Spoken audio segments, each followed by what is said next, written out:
The government is thinking of helping parents who want to live near their children and are willing to move from their HDB flat in a mature town to a non-mature estate. This was a suggestion raised by participants in the final session of a housing conversation series.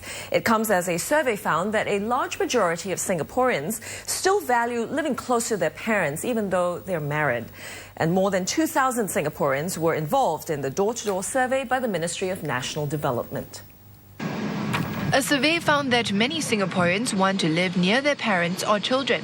Out of about 650 unmarried Singaporeans surveyed, some 80% said they want to live in the same town as their parents or nearer when they get married, with more than half preferring to live in the same flat.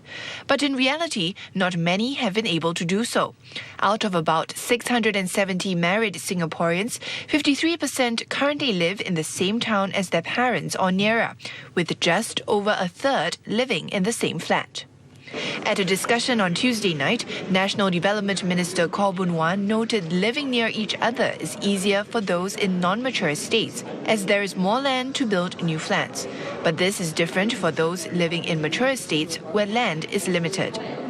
If some parents, for various reasons, are quite prepared to leave their comfortable surrounding in the mature estates to move to a non-mature estates with their children, I think we should try to facilitate and perhaps even reward them for moving out, because that opens opportunity for children of parents who are right now in the mature estates who wanted to stay on. Location also is not so important, but important thing is the family bonding. They give a grant for 20,000 or 30,000, why not? If they are moving to somewhere they like, so I can move out to nearby them.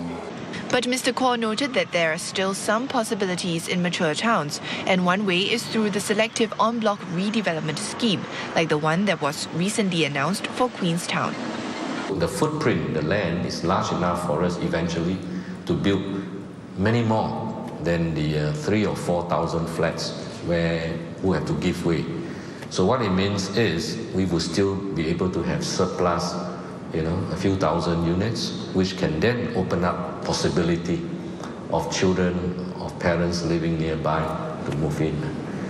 Partly to satisfy these needs for putting families together as their children grow old, and partly, of course, also to intensify land use, because the traditional blocks are very low rise and poor use of land. Participants were also asked if they'd like to see more three-generation flats being built. About 60% said yes, as this would be a good option for families who want to live together. But there were others who also raised concerns. If we can tweak the configuration, as in maybe we can do something like a dual key system, that would be better. Mr. Khaw noted that while there are those who want to live together with their parents, the group is still a minority. And so building more three-gen flats, though not in large numbers, is the right move.